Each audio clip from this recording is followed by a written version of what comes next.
Muy buenas tardes, ¿cómo están? Hola, profe, buenas tardes. ¿Cómo estás? Bien, ¿y usted? Bien, por lo menos bien, arrancando el lunes. Sí. Siempre los lunes son muy lunes, pero Sí, bueno, nada, bien, andamos bien. me Por lo menos alegro. un poco más fresquito, así que mucho Ay, mejor. sí. Eso es lo primordial para mí. A los que nos gusta el invierno, el verano se nos hace, eterno. Y este es tremendo. Está terrible, cada vez peor. Bien, en clase pasada habíamos hablado de memoria, hoy nos toca aprendizaje y bueno, después seguimos con motivación, con lo que son las emociones y demás. Y si llegamos, arrancamos, acuérdense, con lo que era el módulo número 3, que es salud mental.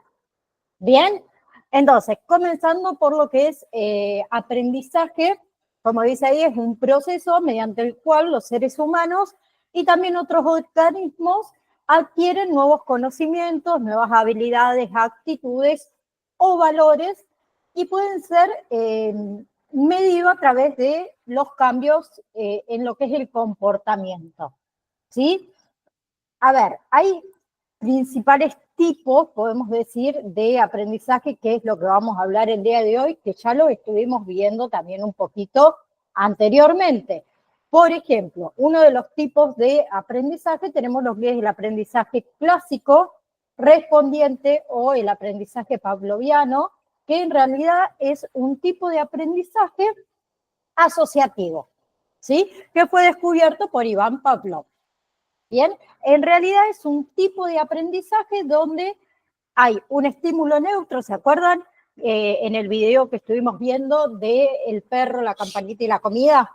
Bueno, de eso se trata. Hay un estímulo neutro, ¿sí? Que se asocia con un estímulo incondicionado, que provocaba, acuérdense, en que era una respuesta incondicionada. Y después de repetidas asociaciones, el estímulo ese neutro, neutral, se convierte en un estímulo condicionado, que provoca una respuesta así condicionada. Y el ejemplo era este mismo, este famoso experimento que hizo Pavlov con perros, ¿sí? Donde el sonido de una campana, ¿sí? Se asociaba con la representación de la comida y eso hacía que los perros salivaran.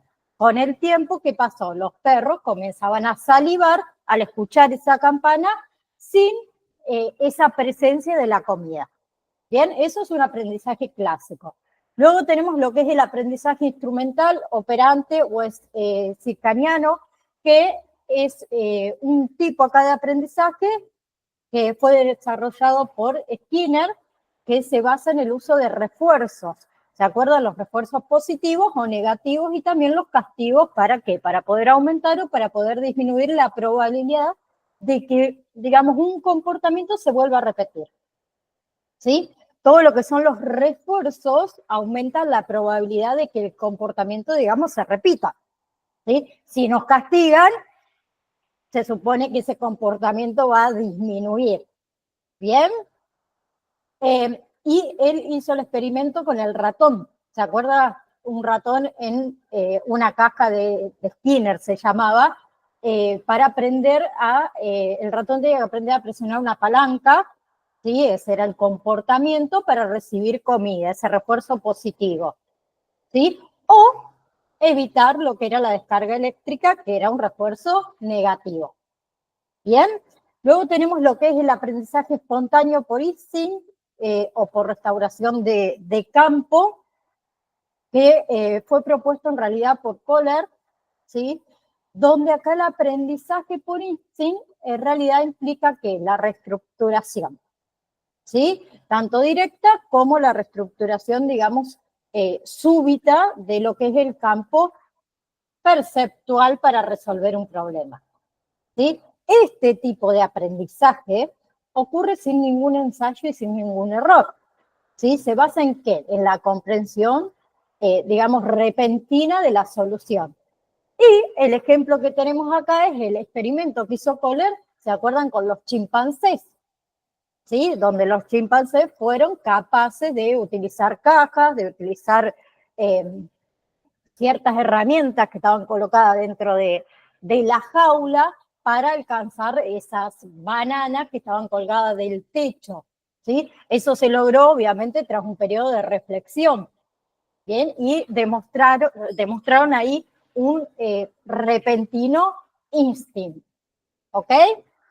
Luego tenemos lo que es el aprendizaje imitativo, que sucede mucho con los niños, ¿no? Los niños imitan a los adultos.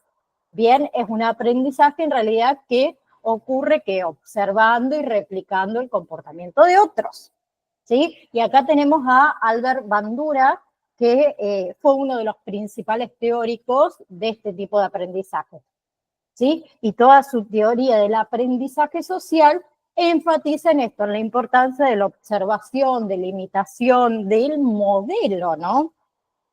Bien, y él experimentó con un muñeco que se llamaba Bobo, ¿sí? Donde los niños, ¿qué hacían?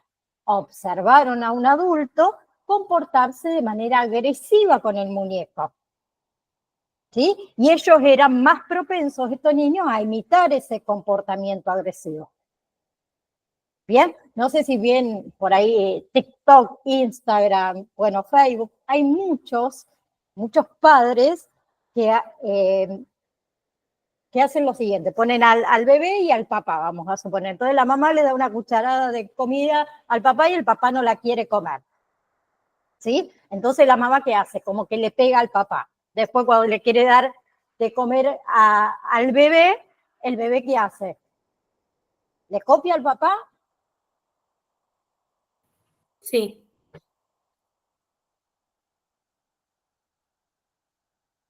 La mayoría de las veces no le copia al papá. Ah, ¿Por no, qué? porque ¿Por qué?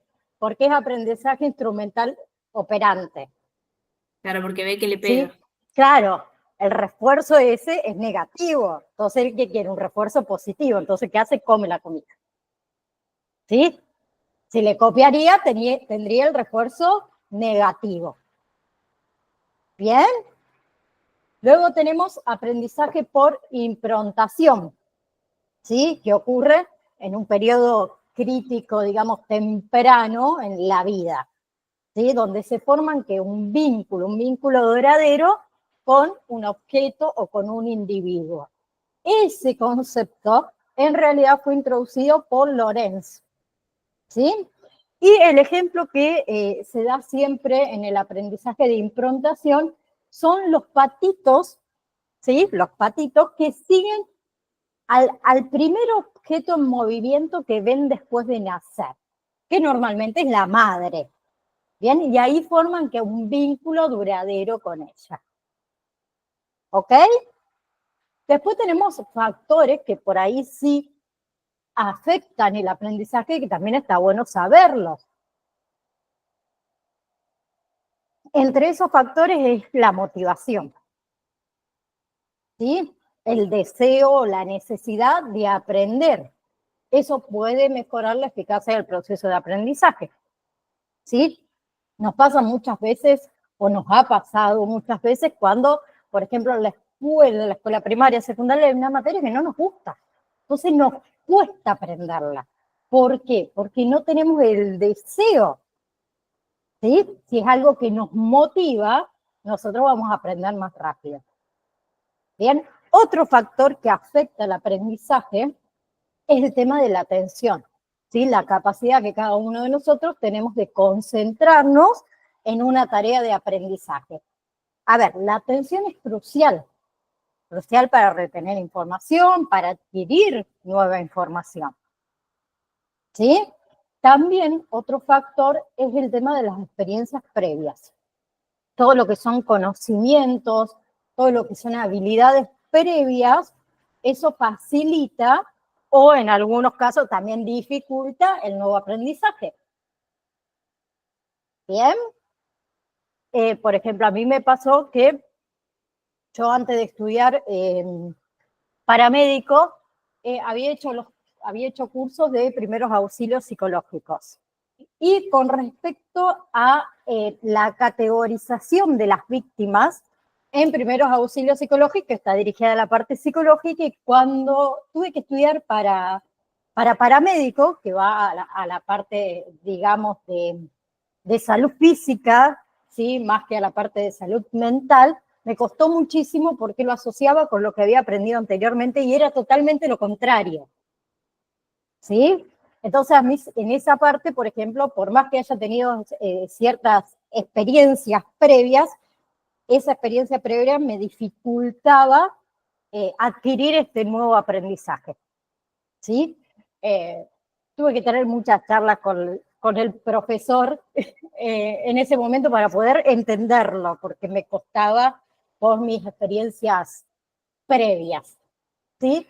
Otro factor que afecta es el tema de la repetición y la práctica. La repetición y la práctica constante para el aprendizaje es fundamental, ¿sí? Si nosotros repetimos y practicamos, eso consolida lo que nosotros aprendimos. Bien, también todo lo que es el entorno físico, lo que es el entorno social, también puede influir mucho en la capacidad que tenemos cada uno de nosotros de aprender.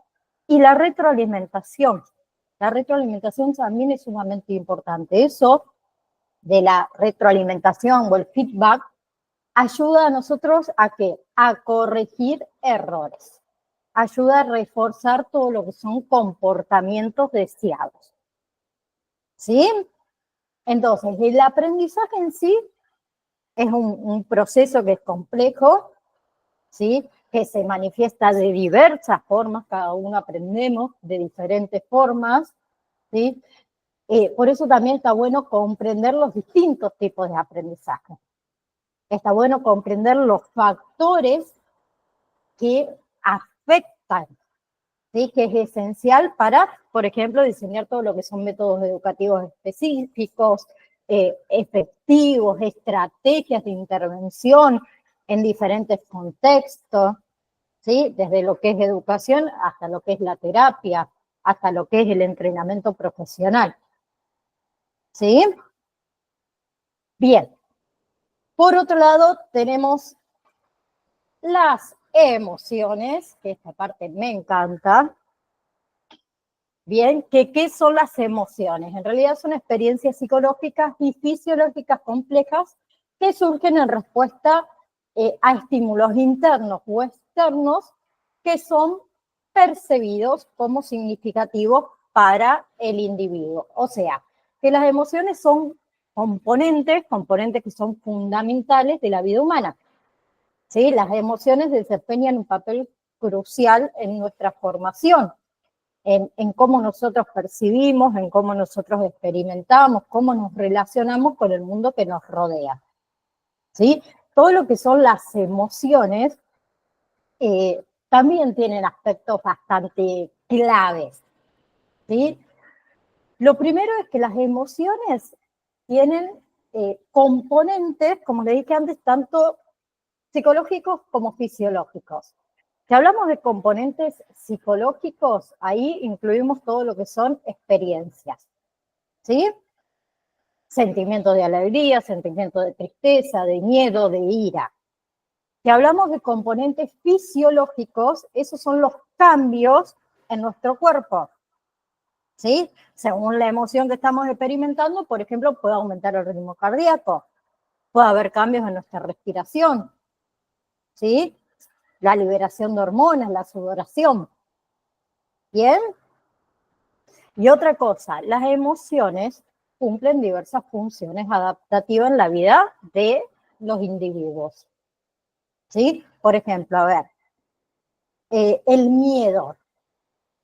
El miedo puede ayudar a una persona a protegerse por ahí de un peligro potencial. ¿Sí?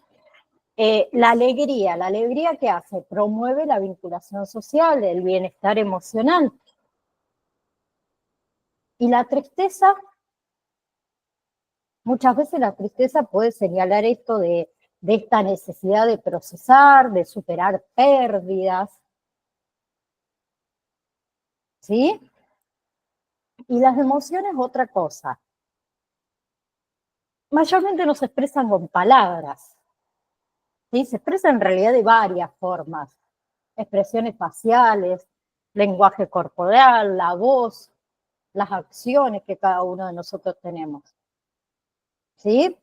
Todas las expresiones emocionales pueden ser innatas, pueden ser aprendidas, puede variar según la cultura, puede variar según el contexto social.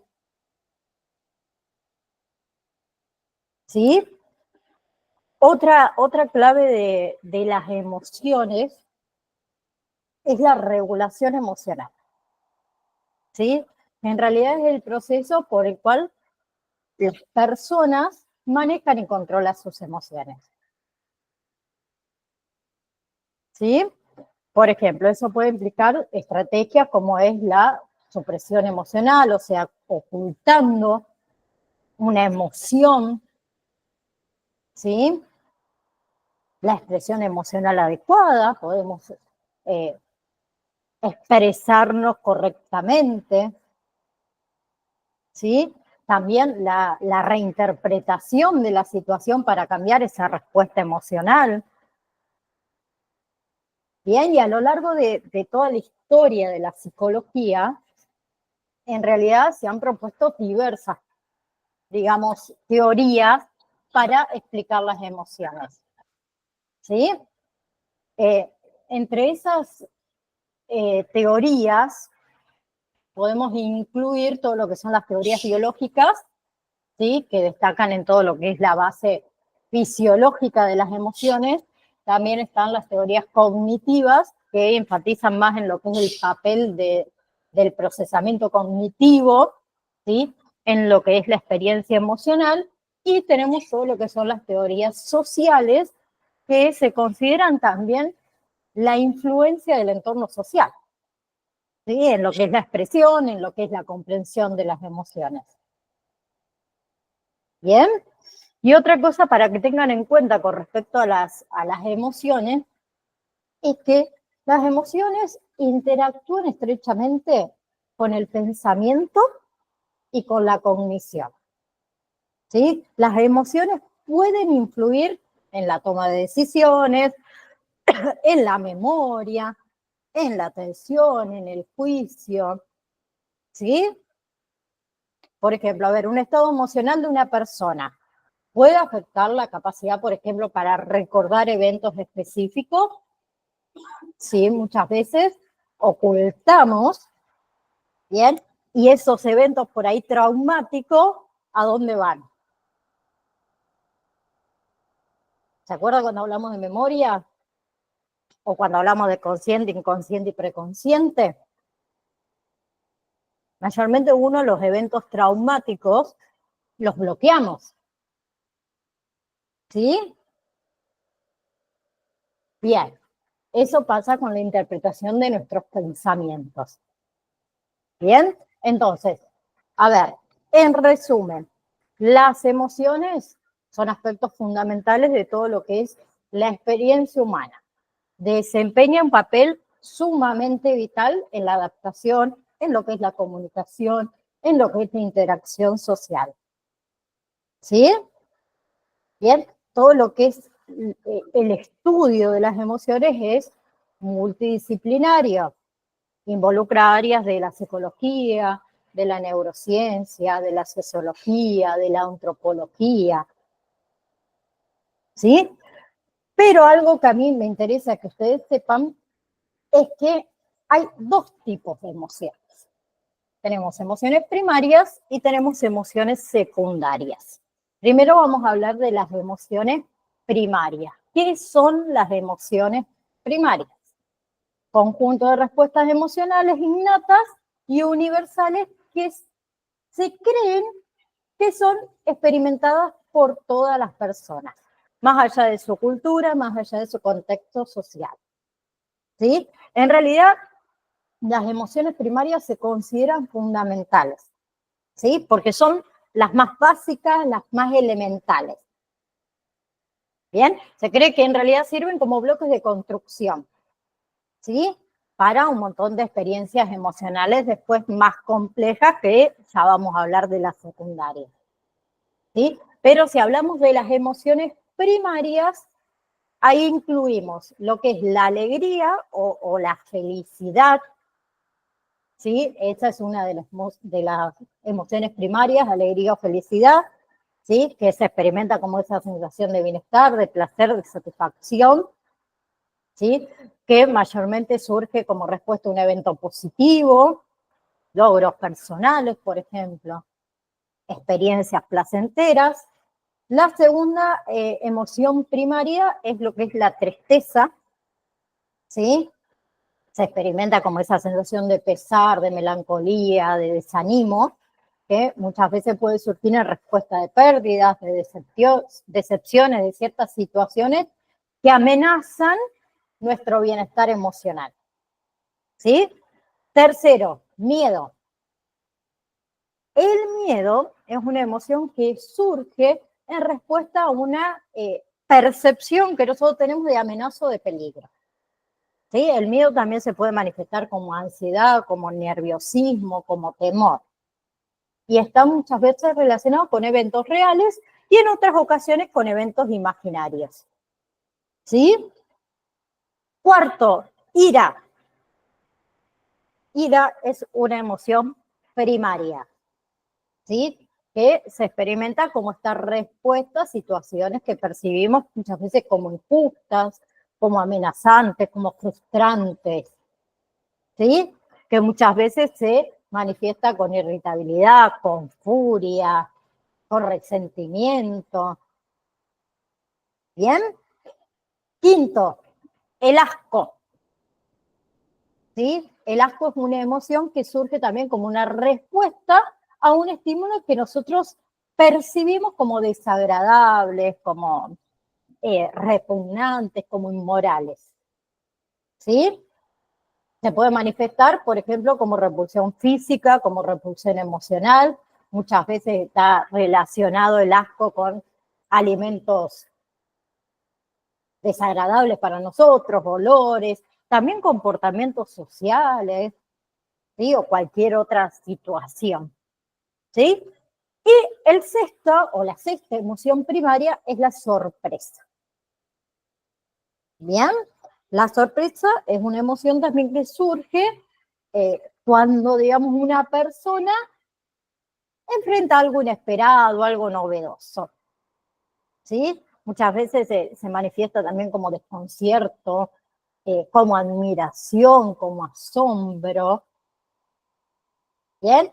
Y la sorpresa también puede darse en respuesta a eventos positivos o muchas veces a eventos negativos. Ay, no, esto no me lo esperaba, una sorpresa total. Bien, entonces, emociones primarias, acuérdense, felicidad o alegría, ¿sí? Tristeza, miedo, ira, asco y sorpresa. Bien, ahora tenemos las emociones secundarias. ¿Qué son las emociones secundarias? Son aquellas que surgen como resultado de la combinación de la modulación o la interpretación de las emociones primarias. ¿Sí? A ver, haciendo una diferencia a lo que son las emociones primarias. Las emociones primarias, acuérdense, que son consideradas más básicas, más universales. ¿Bien? Las emociones secundarias son más complejas. ¿Bien? Y las emociones secundarias están influenciadas por factores cognitivos, sociales, culturales. ¿Bien? ¿Vamos? Entonces, las emociones secundarias pueden variar entre un individuo y otro. En cambio, las emociones secundarias todos las tenemos. ¿Sí? Puede variar las emociones secundarias según el grupo social. ¿Sí? A cómo cada uno de nosotros percibimos, interpretamos, valoramos todo lo que son las situaciones emocionales. Y, por ejemplo, algunas emociones secundarias, una de las más comunes es, por ejemplo, la vergüenza. La vergüenza es una emoción secundaria, ¿sí? Es una respuesta a la evaluación negativa, por ejemplo, de uno mismo por parte de los demás o también por una, digamos, violación percibida a todo lo que son las normas personales o sociales. ¿Sí? Muchas veces la vergüenza va acompañada de algunas sensaciones de incomodidad, de arrepentimiento, de humillación. ¿Sí? Otra emoción secundaria es, por ejemplo, la empatía, ¿sí? Que la empatía surge como resultado de la capacidad de comprender y compartir los sentimientos, las experiencias de los demás. ¿Sí? Muchas veces la empatía va asociada con la compasión, la solidaridad, ¿sí? Otra emoción secundaria es, por ejemplo, el orgullo, ¿sí? Que mayormente surge como un resultado de una evaluación positiva de uno mismo o de, por ahí, nuestros logros personales. Bien, asociado con satisfacción, con reconocimiento, con autoestima. Bien. Otra emoción secundaria es la envidia. La envidia se experimenta más que nada como un sentimiento de deseo o de resentimiento hacia los logros, hacia las cualidades, hacia las posesiones de los demás. ¿Sí? Que muchas veces puede estar también relacionado con insatisfacción con uno mismo, con la sensación esta de inferioridad en comparación con los demás.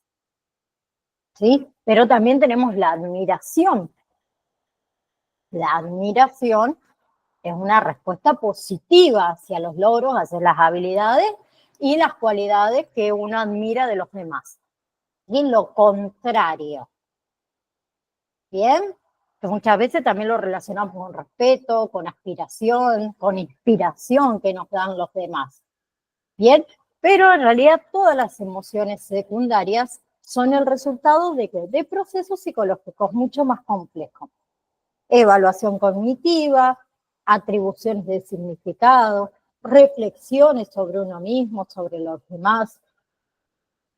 ¿Sí? Las emociones secundarias también acompañan en un papel sumamente importante lo que es la regulación social y moral. ¿Sí? Bien, y puede influir en nuestro comportamiento las emociones secundarias. Puede influir en la toma de decisiones de una manera muy significativa. ¿Por qué? Porque está asociada con la percepción de la identidad personal, está asociada con la moralidad, está asociada con la empatía hacia los demás. ¿Sí? Entonces podemos decir que las emociones primarias son innatas. Las emociones secundarias surgen de esas emociones primarias y son adquiridas. ¿Bien? Ahora, tenemos lo que es motivación, ¿sí? Que es un concepto también fundamental en psicología, que se refiere al impulso o a la fuerza que dirige el comportamiento hacia el logro de metas. ¿Sí? También de satisfacción de necesidades o cumplimiento de deseos. ¿Sí? Podemos decir entonces, a ver, que la motivación es lo que impulsa a una persona a actuar de cierta manera, ¿sí? A persistir en todos sus esfuerzos para poder alcanzar sus objetivos. Bien, pero acuérdense que también la motivación puede estar influenciada, ¿sí? Puede manifestarse de diferentes formas en distintos contextos. Bien, y en realidad con respecto a la motivación también existen diferentes teorías, diferentes enfoques, ¿sí? Para que se pueda comprender un poco mejor lo que es la motivación humana. ¿sí? Yo les voy a nombrar algunos de los principales, ¿sí? Una es la teoría de autodeterminación, ¿sí? Que fue desarrollada por Deci y también por Ryan, en realidad Richard Ryan, que es una teoría que sugiere que las personas tienen en realidad una tendencia innata hacia el crecimiento personal y la autorrealización. ¿Sí? Que surge en realidad para satisfacer, podemos decir, todo lo que son las necesidades de autonomía, de competencia, de relación. ¿Bien? Después hay otra teoría que es la teoría de la expectativa-valor, ¿sí? Que se basa en ¿qué? En la idea de que en realidad la motivación depende de ¿qué? De las expectativas del éxito y el valor que se le atribuye a esa meta. Bien, cuanto más querramos algo, más motivación vamos a tener, ¿no? Entonces, según esa teoría, en realidad las personas están motivadas ¿para qué? Para perseguir objetos, ¿sí? Que uno percibe muchas veces como alcanzables, como valiosos, en función de nuestros intereses, de nuestras creencias, de nuestras experiencias previas, ¿no? Bien, después está la teoría de la motivación de logros, ¿sí? Que sugiere que en realidad las personas son motivadas por el deseo de alcanzar el éxito, ¿sí? Y evitar lo que es el fracaso en esa situación de logro. ¿Sí? Entonces, la motivación de logros está relacionada con ¿qué? Con la necesidad de superar desafíos, establecer metas ambiciosas, recibir también esto de la retroalimentación sobre el rendimiento de esas metas. Bien, hay otra teoría que es la teoría de la jerarquía de necesidades de Maslow, que es una teoría que en realidad postula que las personas tienen, digamos, una serie de necesidades que se organizan jerárquicamente en una pirámide, ¿sí? Desde lo que son las necesidades más básicas, como son las necesidades, digamos, fisiológicas, la necesidad de seguridad, hasta las más elevadas, autorrealización, trascendencia. Y según esa teoría, en realidad las personas están motivadas para satisfacer las necesidades de un nivel determinado antes de pasar a los niveles superiores. ¿Sí? Bien. Estas teorías que yo les nombré en realidad son algunos ejemplos de las muchas teorías de motivación que han sido propuestas por psicólogos, por investigadores, para tratar de comprender un poquito mejor todo lo que son los procesos motivacionales en los seres humanos. ¿Sí? Pero la motivación sí es un proceso que es complejo, es multifacético, puede variar entre individuos, entre situaciones, y es en realidad el estudio es fundamental. ¿Sí? Es fundamental para que uno pueda comprender los comportamientos humanos, ¿sí? Promover el bienestar y el éxito. Por eso es tan importante la motivación. Pero la motivación puede clasificarse, ahí se los pongo, ahí. Uy, que no se ve. Bien. Pueden clasificarse en diversas formas según diferentes criterios, ¿sí? Una de las clasificaciones, digamos, más comunes es la distinción entre motivos primarios y motivos secundarios, que es lo que vamos a charlar el día de hoy, ¿sí? Comenzando por lo que son motivos primarios, que también es conocido como necesidades básicas o biológicas, Los motivos primarios son aquellos que están relacionados con la supervivencia y el bienestar físico y emocional del individuo, ¿sí? Entonces, son motivos que están, digamos, arraigados en las funciones biológicas y evolutivas del organismo humano, ¿sí? Los motivos primarios son comunes en todas las personas. Por ejemplo, a ver, entre estos motivos primarios incluimos la necesidad de alimentarnos, la necesidad de hidratarnos, la necesidad de descansar, ¿sí? De protegernos del peligro, de reproducirnos, de socializar. Bien, entonces todo lo que son los motivos primarios suelen estar asociados con ¿qué? Con la satisfacción de necesidades fisiológicas y necesidades de seguridad. En cambio, los motivos secundarios son aquellos que están relacionados con ¿qué? Con las aspiraciones, con las metas, con los valores personales del individuo, ¿sí? Que se va a ir desarrollando a lo largo de la vida, en función a nuestras experiencias, a nuestro aprendizaje y también a nuestro contexto cultural, ¿sí? Entonces, a diferencia de las emociones, emociones no, de los motivos primarios, ¿sí?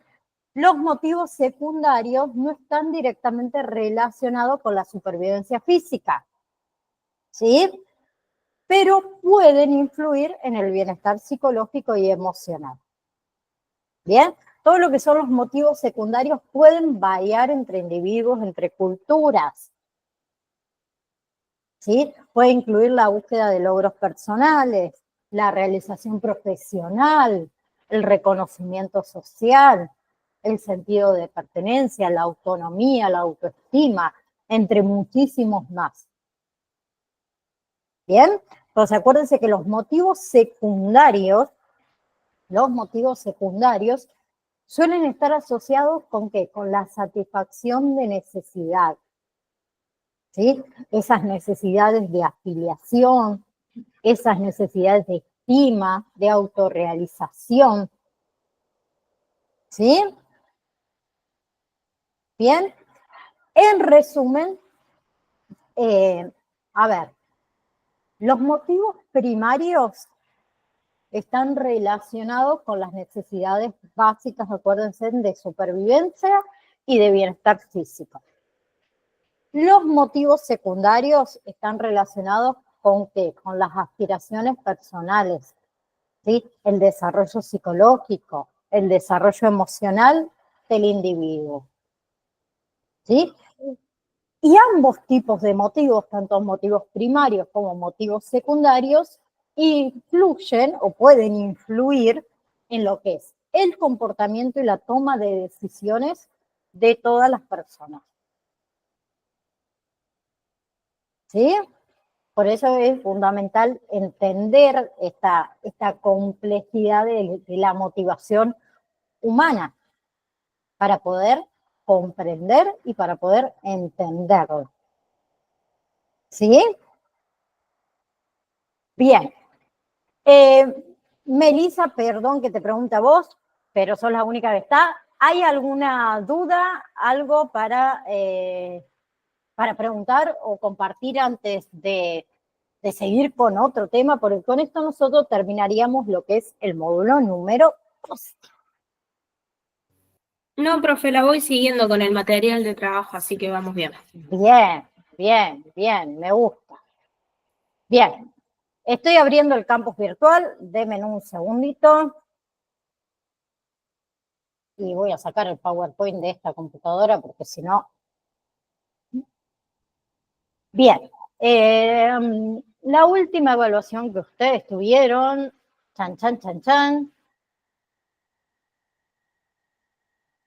lo voy a pasar, fue, en febrero, tan re bien para hacer la validación número 2. Igual vieron que la validación número 2 no es larga, el módulo, mejor dicho, número 2. En el módulo número 2, ¿qué entra? Nociones básicas de psicología general, ¿sí? todo lo que es aparato psíquico, primera tópica, segunda tópica, todo lo que son estos conceptos que vimos recién básicos de la psicología, y después tenemos conductismo, psicoanálisis, la escuela de la Gestalt y cognitivismo, que acá me equivoqué, le puse 2 veces conductismo. Ya lo voy a corregir. Bien, antes de hablar un poquito de lo que es el módulo número 3, les voy a informar, después se lo informo en el grupo, como venimos haciendo hasta ahora, cuándo es la validación número 2. Y me lo voy a anotar también.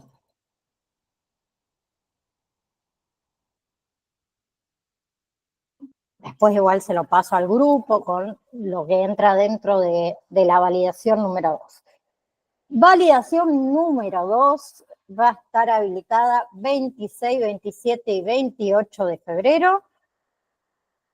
27, 28 de febrero. Y el recuperatorio va a estar habilitado el 4 y el 5 de marzo. Después se los paso, obviamente, que al grupito de WhatsApp para que quede ahí plasmado y que después no haya reclamo de, ay, profe, yo no sabía. ¿Sí? Bien. Bien, profe, ahí sería solamente porque tenemos un material de trabajo del módulo 2. Del módulo 2 tienen un solo PDF, Sí. ¿sí? Que son nociones básicas de la psicología en general. Y después tienen los videitos, que eso por ahí le ayuda un poquito más. Pero en realidad es ese PDF. Bien. ¿Sí? No, por eso digo, no es muy largo. ¿Sí? No. La idea es comprenderlo. Cuando uno lo comprende, ahí se hace más fácil. Y ya que entro al examen y les digo cuántas preguntas son. Son 16 preguntas. Creo que yo se los había dicho, pero no estoy seguro. Por las dudas se los digo de nuevo. Bien, 16 preguntas son. No es largo. ¿Sí? Ahora, módulo número 3 entra todo lo que es salud mental, lo que es familia y acompañante terapéutico. Este es un poquito más largo. Y volvemos a retomar lo que es el Código de la Ética y la Ley 26.657 de salud pública. ¿Sí? Entonces, con lo primero que vamos a empezar a charlar hace un poquito el día de hoy para no perder estos 15 minutos, obviamente, que nos quedan de clase, es la definición de salud. ¿Sí? Primero nosotros vamos a definir qué es la salud. ¿Bien? La salud, según la Organización Mundial de la Salud, define a la misma como, y escuchen bien lo que le digo, el estado completo de bienestar físico y social de una persona y no solamente la ausencia de la enfermedad. ¿Sí? Esa definición que yo les di recién, en realidad tomó cuerpo a partir de los años 50, ¿sí? Cuando en realidad se constató que el bienestar humano trasciende a lo puramente físico. Bien, por eso en realidad el concepto de salud general se compone de un estado de adaptación al medio biológico y sociocultural, a un estado fisiológico de equilibrio, o sea, de alimentación, y la perspectiva biológica y social, o sea, relaciones familiares y hábitos. Bien, son 3 componentes: adaptación al medio biológico y sociocultural, estado fisiológico de equilibrio con respecto a la alimentación y perspectiva biológica y social, o sea, relaciones familiares y hábitos.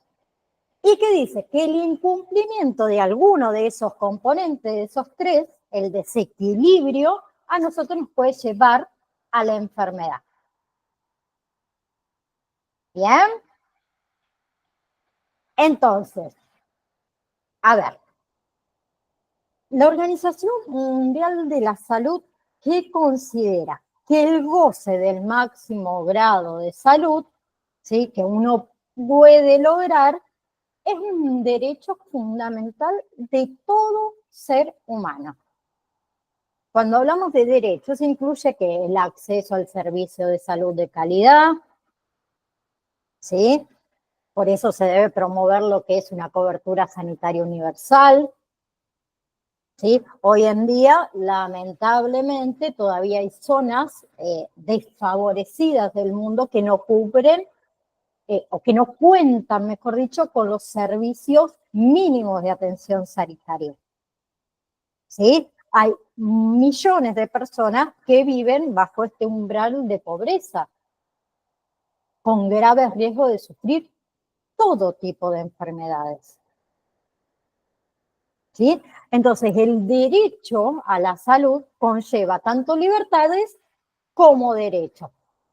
¿A qué hago referencia? Libertades de que cada persona pueda controlar su salud y su cuerpo, ¿sí? Sin ningún tipo de injerencia. Y derecho a que todas las personas tengan la misma oportunidad de poder alcanzar el grado máximo de salud. ¿Bien?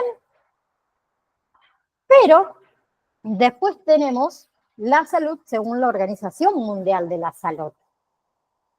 ¿Bien? Que para ellos la salud es un estado completo de bienestar físico, mental y social. ¿Sí? No solamente la ausencia de afecciones o enfermedades, que en realidad es exactamente lo mismo que dice la Organización Mundial de la Salud. Bien, pero esa definición que da la Organización Mundial de la Salud, a ver, fue un concepto que fue evolucionando, ¿sí?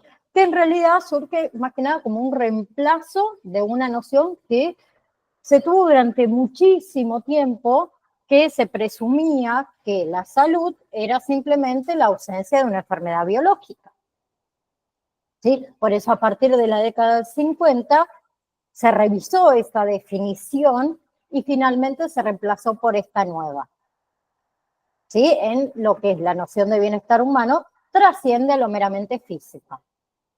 La Organización Panamericana de la Salud también aportó otros datos más. ¿Sí?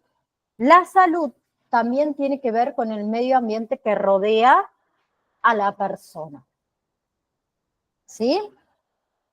Y en realidad, la definición de la Organización Mundial de la Salud intentó complementar estas definiciones, ¿sí? Suscribiendo lo que es la salud en tres distintas áreas: salud física, salud mental y salud social. Salud física corresponde a la capacidad de una persona de mantener el intercambio y resolver todo lo que son las propuestas que se plantean. ¿Sí? Y eso se explica porque por la historia de adaptación al medio que tiene el hombre. Por lo tanto, su estado de salud o enfermedad no puede estar al margen de esa interacción con respecto a la salud física. Con respecto a la salud mental, ¿sí? Todo lo que es el rendimiento óptimo dentro de las capacidades que posee, ¿sí? También está relacionado con lo que es el ambiente que rodea a ese individuo. ¿Sí? Entonces, la salud radica en un equilibrio de la persona con su entorno, ¿sí? Y la salud social, que presenta la combinación de la salud física y de la salud mental, ¿sí? En la medida que el hombre pueda convivir, digamos, en equilibrio psicodinámico, con la satisfacción de todas sus necesidades, con las aspiraciones, con el goce de su salud social. ¿Sí? Ahora que sabemos qué es salud, definamos un poquito lo que es enfermedad. ¿Sí? Que en realidad se denomina enfermedad al proceso y a la fase que atraviesan los seres vivos cuando padecen una afección que atenta ¿contra qué? Contra su bienestar. ¿Por qué? Porque se modifica su condición ontológica de salud. ¿sí? Y esa situación, situación de enfermedad, de afección, puede desencadenarse por múltiples razones. ¿Bien? Pueden ser por propias o característicos o adquiridas, que en realidad se llama de carácter intrínseco o extrínseco. ¿Sí? Bien. Ese desencadenante, interno, externo, etcétera, se conoce bajo el nombre de noxas. ¿Sí? Pero en realidad, a ver, en un lenguaje, digamos, más cotidiano para nosotros, la enfermedad se entiende como la idea opuesta al concepto de salud. ¿Sí? Es aquello, digamos, que origina una alteración, que rompe la armonía de un individuo. ¿Bien? Esa armonía de ese individuo que se rompe puede ser a escala molecular, a escala corporal, mental, emocional, espiritual. ¿Bien? A ver, hay una dificultad muy grande por ahí para definir el concepto de enfermedad. ¿Por qué? Porque cada individuo lo hace de acuerdo a sus propias vivencias. ¿Sí? Por eso existen por ahí varios conceptos que muchas veces pueden ser utilizados, ¿sí? De acuerdo al concepto, como sinónimo de enfermedad. Y ahí podemos hablar de dolencias, de patologías, de padecimientos, de anormalidades, de desórdenes, desequilibrios, alteraciones, trastornos. ¿Sí? Pero existen distintas ciencias que se encargan de estudiar, que se encargan de analizar y que se encargan también de combatir las enfermedades. Bien, hay diversas ramas de la medicina también que investigan, ¿sí? Investiga cada criatura, sus síntomas, las consecuencias que acarrea. Bien, entonces tenemos otra definición también con respecto a la enfermedad, según la Organización Mundial de la Salud, que el término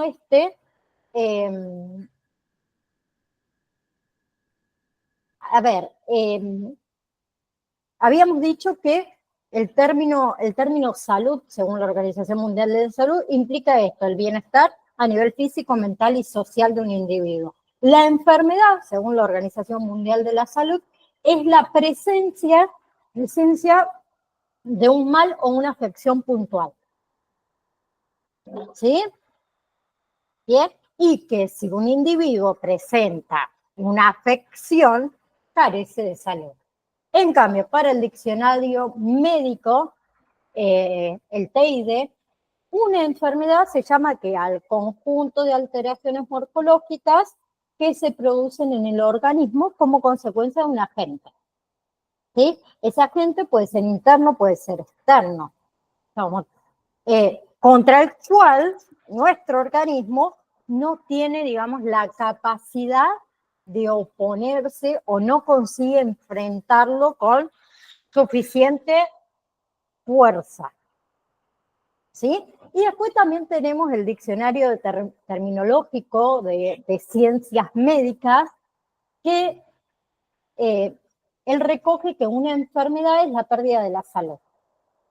O sea, es una, digamos, desviación del estado fisiológico, ¿sí? Que nosotros conocemos, que se presenta a través de síntomas muy puntuales, ¿sí? Pero hay diferentes tipos diferente clasificación de la enfermedad según su origen, que también me gustaría que lo sepan y se los nombro así un poco más en general. A ver, las causas de una enfermedad, ustedes saben que pueden ser muchísimas, ¿sí? Están relacionados con agentes internos, con agentes externos. Esos factores, ¿se acuerdan que yo les dije que recibía el nombre de noxas? ¿Sí? Noxas, la palabra noxa o el término noxas, en realidad viene del griego noxos, que significa enfermedad o significa afección de la salud. ¿Sí? Bien, entonces, la clasificación según el origen de la enfermedad, tenemos, por ejemplo, las enfermedades bacterianas, ¿sí? Aquellas enfermedades que se producen por bacterias que son conocidas, los cuales desarrollan síntomas conocidos. Después tenemos enfermedades virales, producidas por virus, enfermedades venéreas, aquellas enfermedades de transmisión sexual que producen síntomas, que producen consecuencias. Enfermedades respiratorias, por ejemplo, aquellas enfermedades que afectan los órganos del aparato respiratorio. ¿Sí? El aparato respiratorio es el encargado, saben ustedes, de prodigar el oxígeno al organismo, de eliminar el dióxido de carbono. Y algo que también nos compete mucho a nosotros en este curso son las enfermedades mentales o psicológicas. ¿Sí? Aquellas enfermedades que afectan la salud mental. ¿Sí? Aquellas enfermedades que impiden el normal funcionamiento de un individuo con respecto a el aspecto emocional. Bien, entonces, próxima clase, obviamente que vamos a seguir con este tema de salud mental, vamos a hablar de los determinantes de la salud, ¿sí? Desde lo que es el punto de vista del sector de la salud, la atención sanitaria, el medio ambiente, el estilo de vida y demás, y todo lo que es la ley de salud mental, la ley 26.657, ¿sí? Vamos a estar hablando de eso, vamos a estar hablando también de lo que es el síndrome de Burnout, ¿sí? Que no sé si alguna vez lo han sentido nombrar, pero es un agotamiento laboral, ¿sí? Causado por lo que es estrés. Bien. Y luego vamos a retomar un poquito algo de lo que estuvimos hablando en el módulo número 1, el vínculo con el paciente, ¿sí? Que también entra dentro de este módulo. ¿Sí? Bien, entonces, acuérdense de la validación número 2, que va a estar habilitada 26, 27 y 28 de febrero. El recuperatorio de la misma va a estar habilitado el 4 y el 5 de marzo. De igual manera, se los paso, como les dije, al grupo de WhatsApp. ¿Sí? Ahora, sin más que agregar de mi parte, gracias Melissa por acompañarme, ¿sí? en la clase de hoy. Si Dios quiere, nos volvemos a ver el próximo lunes. Roguemos que esté fresquito como hoy, por favor, así yo estoy plena, y que tengan una hermosa semana, obviamente, de lo que resta de la semana que recién comienza, así que a ponerle toda la onda del mundo. Les mando un saludo enorme a cada uno de ustedes, ¿sí? Chao, chao. Chao, profe, gracias.